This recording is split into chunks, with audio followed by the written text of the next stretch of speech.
ಫ್ರೆಂಡೇ ಬರುತ್ತೆ ಡೈರೆಕ್ಟ್ ಆಗ್ಬಿಟ್ಟು battery automatic ಗಾಡಿ ಸ್ಟಾರ್ಟ್ ಆಗ್ಬಿಟ್ಟಿದೆ. ಗಾಡಿ ಸ್ಟಾರ್ಟ್ ಆದಾಗ ಆಟೋಮೆಟಿಕ್ ಹೆಂಗೆ ನೀವೇ ಆಫ್ ಮಾಡೋದಾ?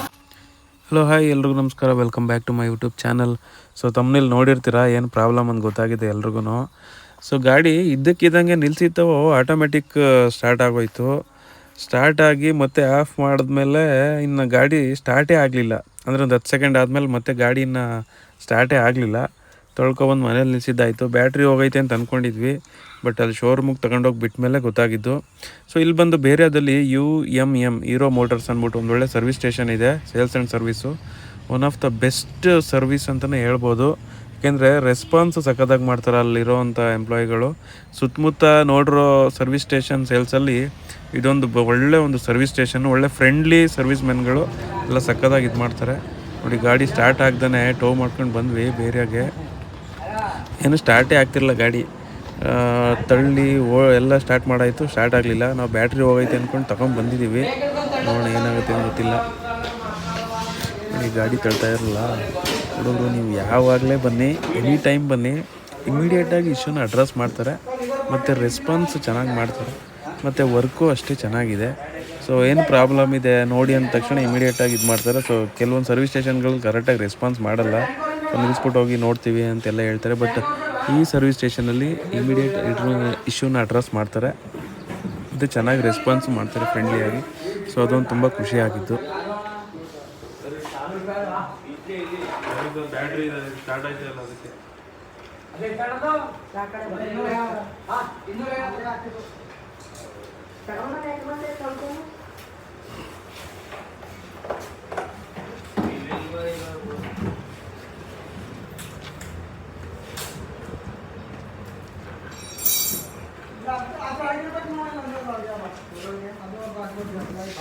ಅದೊಂದು ಹೊಸ ಗಾಡಿ ಡೆಲಿವರಿ ಇದೆ ಅನಿಸುತ್ತೆ, ರೆಡಿ ಮಾಡ್ತಾಯಿದ್ದಾರೆ. ಸೈಡ್ ಎಲ್ಲ ಫಿಟ್ ಮಾಡಿಕೊಂಡು. ಸೊ ಹೀರೋ ಗಾಡಿ ಒನ್ ಆಫ್ ದ ಬೆಸ್ಟ್. ಅಂದರೆ ನಮ್ಮ ಹಳ್ಳಿಗಳಲ್ಲಿ ಓಡಾಡೋಕ್ಕೆ ಎಲ್ಲ ಒಂಥರ ವೆರಿ ಕಂಫರ್ಟೇಬಲ್ ಗಾಡಿ ಅಂತಲೇ ಹೇಳ್ಬೋದು.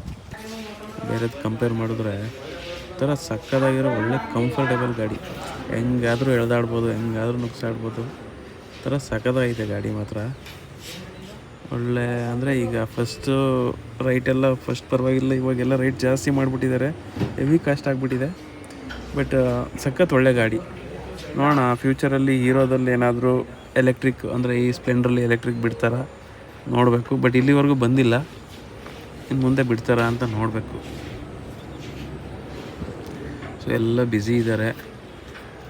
ಇಶ್ಯೂ ಹೇಳಿದ್ವಿ, ಚೆಕ್ ಮಾಡ್ತೀನಿ ಅಂತ ಹೇಳಿದ್ರು. ನೆಕ್ಸ್ಟ್ ಟ್ರ್ಯಾಕ್ ಹಾಕ್ತಾರೆ ಗಾಡಿನ, ರ್ಯಾಕ್ ಹಾಕಿ ಚೆಕ್ ಮಾಡ್ತಾರೆ ಬ್ಯಾಟ್ರಿ ಬಿಚ್ಚಿ.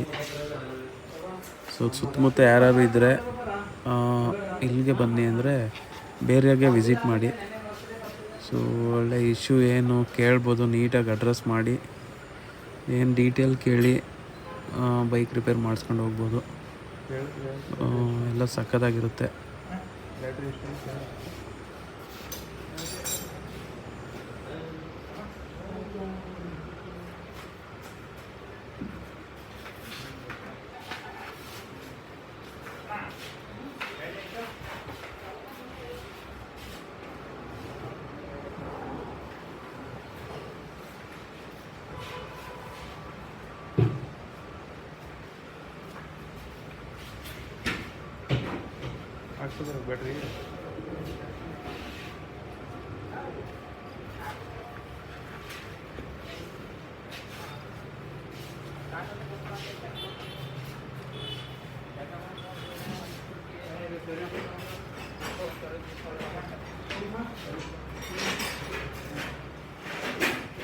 ಸರ್ವಿಸ್ ಈಗ ಮಾಡ್ತಿದೆ ಅಲ್ವಾ, ಈಗ ಮಾಡ್ತಿದೆಯಲ್ಲ ಸರ್ವಿಸ್.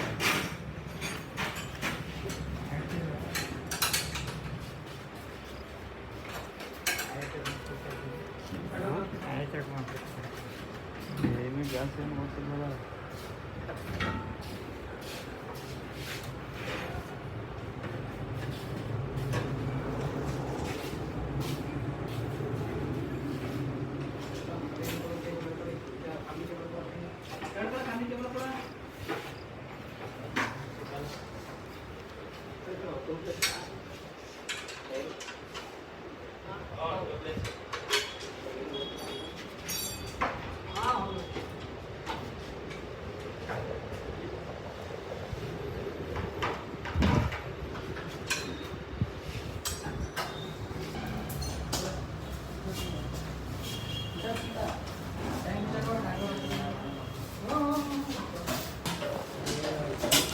ಗಾಡಿ ರ್ಯಾಕ್ ಹಾಕ್ತಿದ್ದಾರೆ.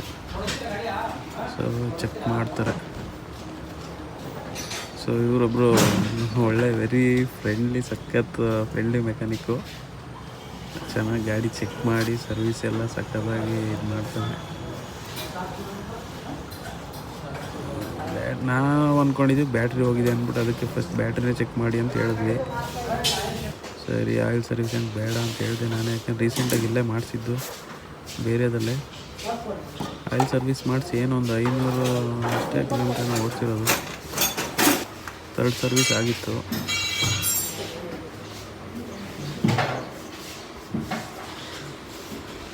ಯಾವುದೋ ಎಕ್ಸೈಡ್ ಬ್ಲ್ಯಾಕು ಶೋರೂಮಲ್ಲಿ ಏನೋ ಡೂಪ್ಲಿಕೇಟ್ ಬ್ಯಾಟ್ರಿ ಕೊಟ್ಬಿಟ್ಟವ್ರ ಅಂತ. ಎಕ್ಸೈಡಲ್ಲಿ ಬ್ಲ್ಯಾಕ್ ಕಲರ್ ನೋಡಿದ್ದೆ ಫಸ್ಟ್ ನಾನು.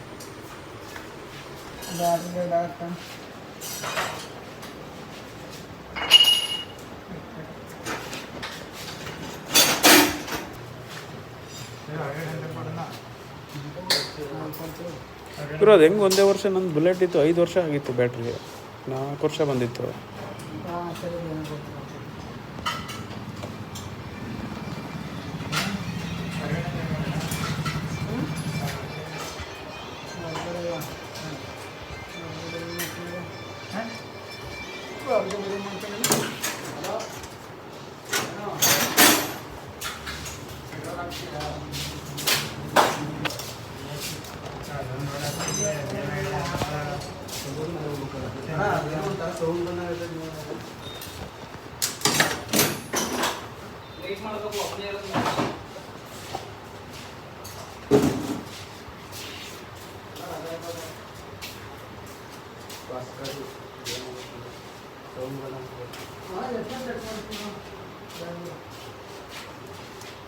ಬ್ಯಾಟ್ರಿ ಡೆಡ್ ಆಗೈತೆ ಅನಿಸ್ತದೆ. ಯಾವುದಿದೆ ಬ್ಯಾಟ್ರಿ? ಎಕ್ಸೈಡು.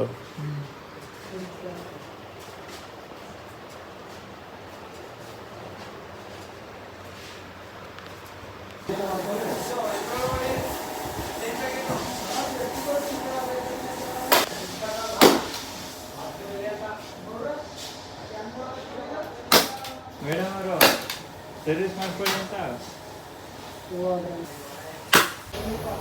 ಇನ್ನೊಬ್ಬರು ಕರೆದ್ವಿ, ಇನ್ನೊಬ್ರು ಬಂದು ಇವಾಗ ಚೆಕ್ ಮಾಡೋದಕ್ಕೆ ಏನಾಗೈತೆ ಅಂದ್ಬಿಟ್ಟು. ಅವರು ಬ್ಯಾಟ್ರಿ ಹೋಗಿದೆ ಅಂತ ಹೇಳ್ಬಿಟ್ಟು ಅವರು ಬೇರೆ ಬ್ಯಾಟ್ರಿ ತೊಗೊಬಂದು ಚೆಕ್ ಮಾಡ್ತೀನಿ ಅಂತ ಹೇಳಿದ್ರು. ಸೊ ಬಂದರು ಇವಾಗ ಬ್ಯಾಟ್ರಿ ಹಾಕಿ ಚೆಕ್ ಮಾಡ್ತಿದ್ದಾರೆ. ಸೊ ಇವಾಗ ಹೇಳ್ತಾರೆ ಇವ್ರು ಚೆಕ್ ಮಾಡಿಬಿಟ್ಟು ಏನಾಗಿದೆ, ಬ್ಯಾಟ್ರಿನ ಇಲ್ಲ ಬೇರೆ ಏನಾದರೂ ಪ್ರಾಬ್ಲಮ್ ಆಗಿದೆ ಅಂತ ಚೆಕ್ ಮಾಡಿಬಿಟ್ಟು ಹೇಳ್ತಾರೆ.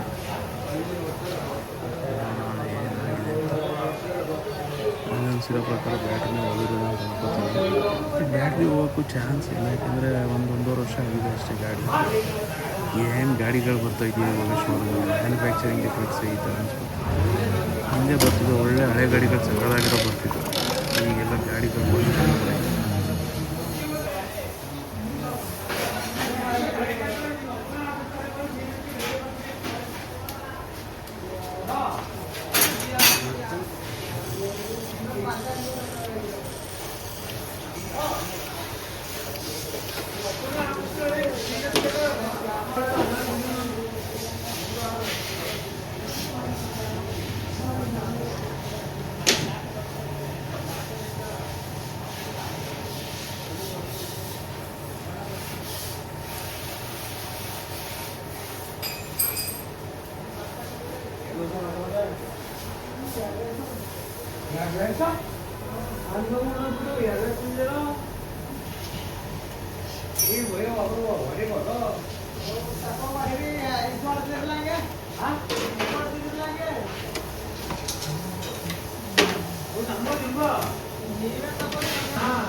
ಇದು ಮೋಟರ್ ಚೆಕ್ ಮಾಡಬೇಕು ಗಾಡಿ ಶೋ ಅದು ಮೋಟ್ರ್ ಒಳಗಡೆ ಬ್ರಷ್ ಕಿಟ್ಟು ಜಾಮ್ ಆಗ್ಬಿಟ್ಟು ಮೋಟ್ರ್ ಬ್ಯಾಟ್ರಿ ತಿಂದು ಹಾಕ್ಬಿಟ್ಟಿರೋದು.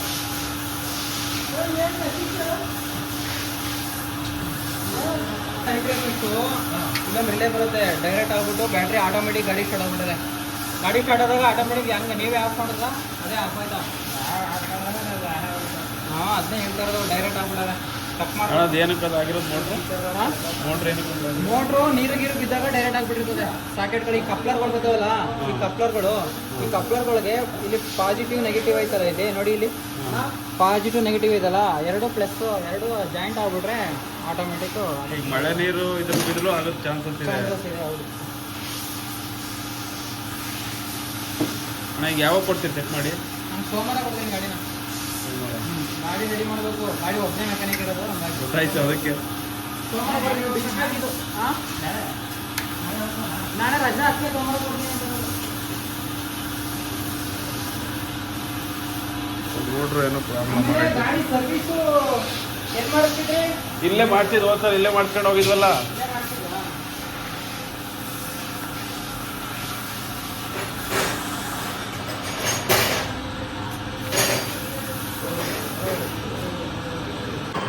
ಸೊ ಮೋಟ್ರ್ ಹೋಗಿದೆ, ಮೋಟ್ರ್ ಫಿಕ್ಸ್ ಮಾಡಬೇಕು ಅಂತ ಹೇಳಿದ್ರು. ಸರಿ ಆಯಿತು, ಲೇಟ್ ಆಗುತ್ತೆ ಅಂತ ಹೇಳಿದ್ರು. ಕಾಯ್ಕೊಂಡಿರೋಕ್ಕಾಗಲ್ಲ ಅಂದ್ಬಿಟ್ಟು ಮನೆಗೆ ಬಂದು ಮತ್ತೆ ಹೋಗ್ತಾ ಇದ್ದೀನಿ. ಅದು ಚೆಕ್ ಮಾಡಿದರೆ ನೋಡೋಣ ಮೋಟ್ರ್ ಫಿಕ್ಸ್ ಮಾಡಿದ್ದಾರೆ ಇಲ್ಲ ಅಂದ್ಬಿಟ್ಟು ಮಾಡ್ತೀವಿ ಅಂತ ಹೇಳಿದರು. ಹೋಗಿ ನೋಡೋಣ. ಶೋರೂಮಿಗೆ ಬಂದಿದ್ದೀನಿ. ಇದೇ ಮೋಟ್ರು ಹೇಳಿದ್ದವ್ರು ಫಿಕ್ಸ್ ಮಾಡಬೇಕು ಅಂತ. ಮೋಟ್ರು ಹೋಗಿದೆ, ಒಳಗಡೆ ಪ್ರಾಬ್ಲಮ್ ಆಗಿದೆ ಅಂತ ಹೇಳಿದ್ರು. ಸೊ ಸರಿ ಫಿಕ್ಸ್ ಮಾಡಿ ಅಂತ ಹೇಳಿದ್ದಾಯಿತು. ಸೊ ಹಾಗೆ ಅಮೌಂಟು ದುಡ್ಡಿನ ವಿಚಾರಕ್ಕೆ ಬರೋದು, ಬೈಕ್ ಸ್ಟಾರ್ಟ್ ಆಗಿಲ್ಲ ಅಂದ್ಬಿಟ್ಟು ಬೇರೆ ಸರ್ವಿಸ್ ಸ್ಟೇಷನ್ ಬಿಟ್ಟಿದ್ವಿ. ಏನೋ ಬ್ಯಾಟ್ರಿ ಮತ್ತೆ ಮೋಟ್ರದು ಏನೋ ಶಾರ್ಟ್ ಸರ್ಕ್ಯೂಟ್ ಆಗಿ ಸುಟ್ಟೋಗಿದೆ, ಬ್ಯಾಟ್ರಿ ಡೆಡ್ ಆಗಿದೆ, ಕರೆಂಟ್ ಪಾಸ್ ಆಗ್ತಿಲ್ಲ ಅಂತ ಹೇಳಿದ್ರು. ಸೊ ಏನೋ ರಿಪೇರಿ ಆಗಿದೆ ಅಂತೆ. ಆಲ್ಮೋಸ್ಟ್ ಅರೌಂಡ್ 4800 ಆಗೈತೆ ಅಂತ ಹೇಳ್ತಿದ್ರು. 5 ವರ್ಷ ನೋಡ್ಬೇಕು ಎಷ್ಟಾಗಿದೆ ಖರ್ಚು ನೋಡಿಕೊಂಡು ಹೋಗ್ಬೇಕು. ಫೈನಲಿ 5 ವರ್ಷ ಹೋಗ್ತಾ ಇದ್ದೀವಿ ತರಕ್ಕೆ ಗಾಡಿ ಮನೆಗೆ ತಗೊಬಂದ್ವಿ. ಗಾಡಿ ಇವಾಗ ಚೆನ್ನಾಗಿ ಓಡ್ತಾ ಇದೆ. ನೋಡೋಣ ಏನಾಗುತ್ತೆ, ಯಾವುದೋ ಪ್ರಾಬ್ಲಮ್ ಬರದೇ ಇರಲಿ ಅಂತ ಕೇಳ್ಕೊಳ್ಳೋಣ. ಯಾಕೆಂದರೆ ಹೊಸ ಗಾಡಿಗಳಿಗೆ ತಂದೋಗಿ ಈ ಥರ ಪ್ರಾಬ್ಲಮ್ ಬಂದರೆ ತಲೆ ಕೆಟ್ಟೋಗುತ್ತೆ. ಏನು ಶೋರೂಮ್ ತೊಗೊಂಡು ಫಸ್ಟೆಲ್ಲ ಹೊಸ ಹಳೆ ಗಾಡಿಗಳು ತೊಗೊಂಡಾಗ ಒಂದು 10-15 ವರ್ಷ ಏನೂ ಆಯ್ತಿರಲಿಲ್ಲ. ಈಗ ನೋಡಿ 1 ವರ್ಷ 2 ವರ್ಷಕ್ಕೆ ಈ ಥರ ಪ್ರಾಬ್ಲಮ್ ಬಂದರೆ ಏನು ಬರೀ ದುಡ್ಡು. ಅದು 1 ಲಕ್ಷ, 1,10,000, 1,05,000 ಎಲ್ಲ ಗಾಡಿ ಕೊಟ್ಟು ತಗೊಬಿಟ್ಟು ಶೋರೂಮಲ್ಲಿ ಮತ್ತೆ ಒಂದೊಂದು ವರ್ಷಕ್ಕೆಲ್ಲ ಈ ಥರ ಪ್ರಾಬ್ಲಮ್ ಬರ್ತವೆ ಅಂದರೆ ಏನು ಮಾಡೋದು? ಸೊ ಇದ್ರ ಬಗ್ಗೆ ನಿಮ್ಮ ಅನಿಸಿಕೆ ಏನಾದರೂ ಇದ್ದರೆ ಕಮೆಂಟ್ ಮಾಡಿ, ಸಬ್ಸ್ಕ್ರೈಬ್ ಮಾಡಿ ಚಾನಲ್ನ. Thank you.